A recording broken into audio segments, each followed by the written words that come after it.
Olá pessoal, tudo bem? Professor Mário, canal C de Cachorrão. E nessa aula nós vamos gravar a última parte da ideia de refração, né? Entrando em ótica, finalização de refração da luz. Seria a parte de óptico plano e lâminas de faces paralelas, né? Se eu pensar na ideia de um dióptro plano, né, para a gente poder analisar aqui a situação, é basicamente um desenho como este, né? Muito aplicado, por exemplo, à ideia de uma piscina, né? Mas um dióptro plano a gente pode assumir que ele vai ser um conjunto formado por dois meios de índice de refração diferentes, em que você tem uma superfície de separação entre eles. Tudo bem? Para você tentar exemplificar essa ideia, eu vou colocar uma situação aqui, ó.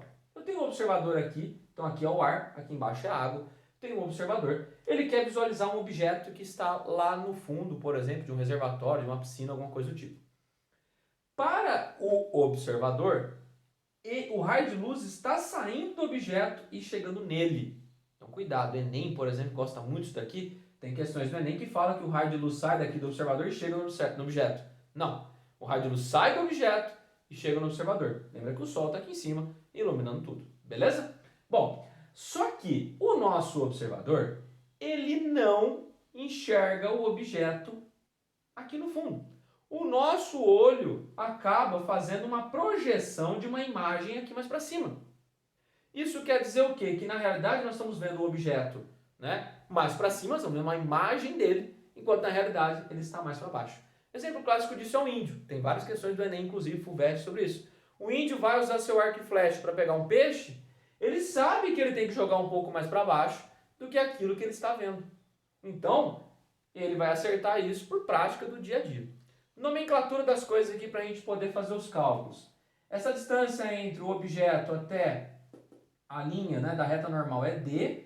A distância entre o objeto e a interface de separação é P. E entre a imagem formada até a interface de separação é P'. Tudo bem? Então olha só comigo, vamos lá. Se eu aplicar a lei de Snell, lei de Snell, N da água, aliás, vezes seno do ângulo de incidência, é igual a N do ar vezes seno do ângulo R. Bom, para que a gente consiga ter as condições de astigmatismo aqui, da lei de Gauss funcionarem perfeitamente, eu tenho que cada vez mais o meu observador tem que ficar com a proximidade da reta normal. O seu olho vai ter que ficar mais próximo da reta normal. Então essa angulação vai ser pequena. Então a gente pode fazer uma adaptação aqui. Para ângulos menores que 10 graus, não só o ângulo de incidência, mas também o ângulo de refração. Ok? Menores que 10 graus eu posso aproximar sem nenhum problema, que o seno é da ordem da tangente. Então o seno de I é da ordem do valor da tangente de I e o seno do ângulo R é da ordem da tangente de R. Beleza? Então, trocando os senos pelas tangentes, eu fico com N da água, tangente de I, é igual a N do ar, tangente de R. Bom, tangente do I, olha só, cateto oposto, que é o D, pelo cateto adjacente, que é o P. Fechou. Aqui, tangente de R, o R está sendo colocado aqui, né, oposto pelo vértice, eu vou ter D sobre P'. Muito bem. Então, acabei cortando os Ds, manobrei essa equação para dois pontos, olha só. P' por P é igual a N do observador pelo N do objeto. Eu acabei trocando água e ar aqui por observador, né, o ar, e o objeto que está na água. Por quê? Para que isso a gente fica com um caso geral. Porque a gente tem uma situação interessante, que é quando a pessoa olha daqui de baixo e vai ver um objeto lá em cima. Por exemplo, tem uma questão aí do IME, que é um submarino, o cara está olhando aqui, um dispositivo, não lembro agora qual que era exatamente, e tem um avião passando, ele quer saber onde está o avião na realidade. Mas se você for pensar na ideia, quando você olha para a água, você percebe ele mais para baixo. Então se eu estivesse olhando aqui, a situação ela acaba se reinvertendo. Tudo bem? Então você pode ter os dois casos, depende de onde vai estar o seu observador.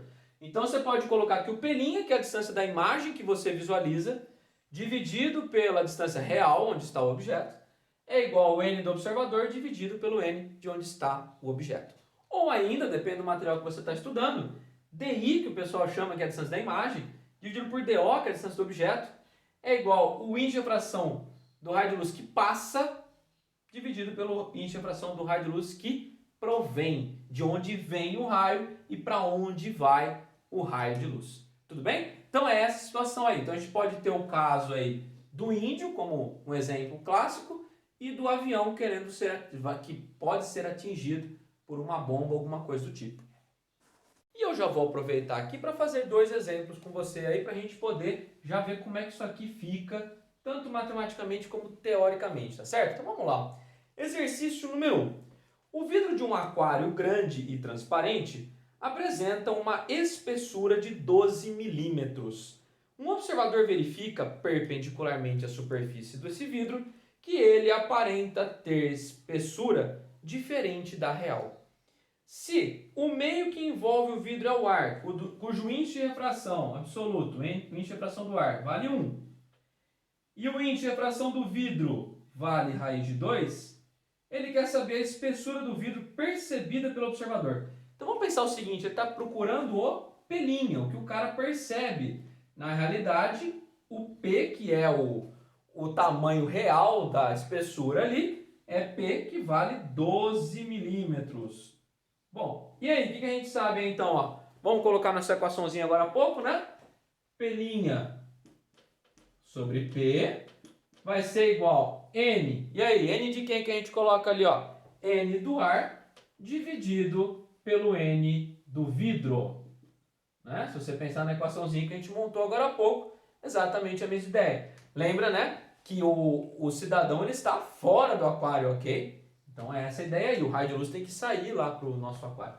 Então, o P' é o que eu estou procurando, o P vale 12, o N do ar é 1 e o N do vidro é raiz de 2. Passo para lá, vai ficar 12 dividido por raiz de 2, a gente racionaliza esse negócio aqui, isso aqui fica 12 raiz de 2 sobre 2, ou seja, 6 raiz de 2 milímetros, ok? 6 raiz de 2 milímetros, de acordo com o exercício aqui, a alternativa letra D, tá certo? Então é só pensar de onde vai estar, então parece que o nosso sisteminha aqui, ele está mais fino do que realmente ele é. Essa é uma situação que a gente verifica. A ideia de piscina, né? Piscina também tem uma situação assim, né? Acontece muito acidente por causa disso. A pessoa, ela olha por cima, né, da piscina, tá fora da água, ela olha, parece que o fundo da piscina é bastante raso. Na realidade, por causa desse fenômeno aqui do dióptro plano, o fundo aparenta-se estar mais para cima. Só que na verdade ele é mais para baixo. Então ali pode causar algum acidente quando a pessoa tente mergulhar. Pessoal, mais uma questãozinha, questão da FGV. Essa questão tem na FGV, tem uma parecida na Escola Preparatória de Cadetes do Exército, na XPESEX, tem uma no IME, AFA, concursos militares adora muito isso daqui, ó. Nome espiadinha, eu vou ler enunciado para você. São dados os índices de refração absolutos de alguns meios óticos, tais como o N do ar, que vale 1, o N da água 1.3, o N de um vidro tipo C é 1,5 e o N de um vidro tipo P é 1,8. Um raio de luz monocromático foi emitido sobre um sistema óptico formado por 3 desses meios, obtendo-se a configuração aqui da figura, tá? 1 e 2 são dióptros planos, então você tem aqui a formação de dióptro plano aqui e um dióptro plano aqui, beleza? Que separam os meios A de B e B de C, respectivamente. A possível correta e respectiva relação para os meios A, B e C é, então ele dá algumas opções aqui, ó. Então olha só, vamos pensar o seguinte, eu tenho aqui que o raio de luz, quando ele passa do meio A para o meio B, ele se aproxima da reta normal. Isso faz com que eu conclua que o índice de refração do meio A é menor do que o do B, ou ainda, o índice de refração do B é maior do que o do A. Beleza, primeira coisa que a gente já tem. Segundo, eu tenho uma ideia aqui, ó, do B, não passa do B para o C, então eu tenho uma reflexão interna, certo? Essa reflexão é reflexão total. Então eu sei que o índice de refração do B é maior que o índice de refração do C. Aquela ideia que a gente já viu numa videoaula anterior, se você procurar no canal tem aí, sobre reflexão total da luz. Beleza? E por fim, eu posso ainda pensar uma seguinte situação. Isso aqui vai acontecer novamente uma reflexão. Tá? Porque se o N do B é maior que o N do C, o N do C acaba sendo maior que o N do A. Então, dentre as opções que as alternativas nos fornecem, a gente fica com a alternativa A. O que seria a alternativa A? Vamos lá comigo. Ó. Aqui o meio A ele fala que é a água. Vamos ver se faz sentido. Bom, menor índice de refração possível. Depois ele falou que aqui seria um vidro P. O que seria o vidro... Perdão, pessoal, aqui é a água, né? Não é o menor índice de refração, é o mediano aqui, digamos, tá? 1,3. O vidro P, 1,8. E aqui embaixo você pode, por exemplo, colocar o ar. Aqui embaixo até poderia ser outra situação, aqui embaixo, né? Poderia, por exemplo, ser o vidro C, sem nenhum problema. Porque eu tenho uma diferença de índice de refração aqui. Poderia ser água de novo, tá certo? Poderia ser o ar como é ele aqui, tudo bem? Então essa é uma situação interessante. Alternativa A. O que você tem que ver nessa questão? O que é importante? Verificar aqui o índice de refração, né, pensando na refração normal e depois pensar na reflexão total. Então tomar cuidado com essas duas situações. Olá pessoal, e para a gente terminar o nosso assunto, lâmina de faces paralelas. Então a ideia seria o seguinte, você tem, por exemplo, construir um sisteminha aqui, que seria o ar, vidro e o ar. Podia ser ar, vidro e água, tá? Mas o caso mais importante para a gente, o caso simplificado que a gente acaba utilizando aqui no ensino médio, é ar, vidro, água. Ar, vidro, ar, perdão. Eu mantenho o mesmo meio aqui embaixo do meio lá de cima. Então, olha só. Eu tenho um raio de luz incidindo. Aqui eu tenho uma reta normal, beleza? Forma um ângulo de incidência com essa reta normal. Esse raio de luz, ele indo do ar para o vidro, você concorda que ele sofre refração e se aproxima da reta normal, formando aqui esse raio de luz aqui. Tudo bem? E tem o ângulo R aqui de refração. Muito bem. Na hora que ele vai sair novamente para o ar, ele passa reto aqui. Então, você percebe que esse raio de luz aqui ele é paralelo a esse que está incidindo, gerando para mim uma coisa chamada de desvio lateral, que eu chamei de D. Essa lâmina tem uma certa espessura E. Tudo bem? Bom, olha só, agora vamos tentar provar a matemática dessa história. Olha só, aqui é o ângulo R, então aqui também é o ângulo R. O que me garante que aqui é o ângulo I. Então você tem a inversão dos ângulos ali na entrada e na saída. Eu chamei de alfa, que é esse ângulo que R mais alfa tem que ser igual ao I, oposto pelo verso. Até coloquei aqui, ó, o alfa é I menos R. Esse D, ele pode ser desenhado aqui, ó o D aqui, ó, certo? E ele forma 90 graus ali com essa projeção do raio de luz. Então aqui é D. Então vamos lá, ó. Aqui eu coloquei só para a gente relembrar a lei de Snell.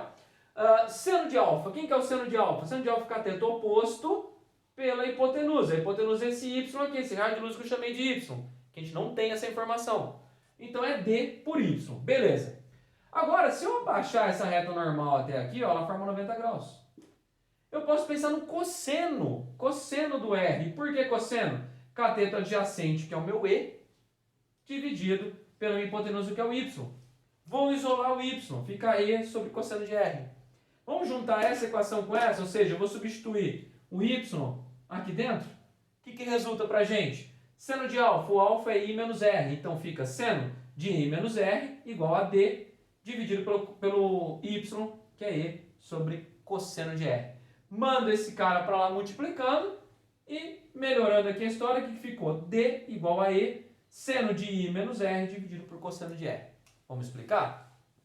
O desvio lateral do raio de luz é igual à espessura da minha lâmina vezes o seno da diferença do ângulo de incidência com o ângulo de refração dividido pelo cosseno do ângulo de refração. E aí você acaba encontrando, portanto, essa ideia aqui do desvio. Essa é uma equação muito bonita, se aplica a vários exemplos, a gente tem várias situações aí, mas é uma questão de segunda fase. Isso aqui, especialmente segunda fase, é bem provável aí. Vestibulares militares, você tem muito disso daqui e normalmente eles não fornecem a equaçãozinha para você. Algumas questões da Unicamp e da VUNESP já forneceram também.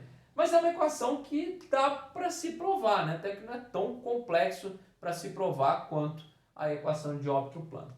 Tudo bem, pessoal? Beleza? Então essa é a última aula de refração. Próximo episódio de ótica a gente vai falar de lentes esféricas, né? As lentes esféricas são bem importantes aí pra gente, tem várias aplicações. Fechou? Então, dá um joinha aí no vídeo, se inscreve no nosso canal, aciona o sininho e tamo junto, beleza? Valeu, pessoal! Até mais!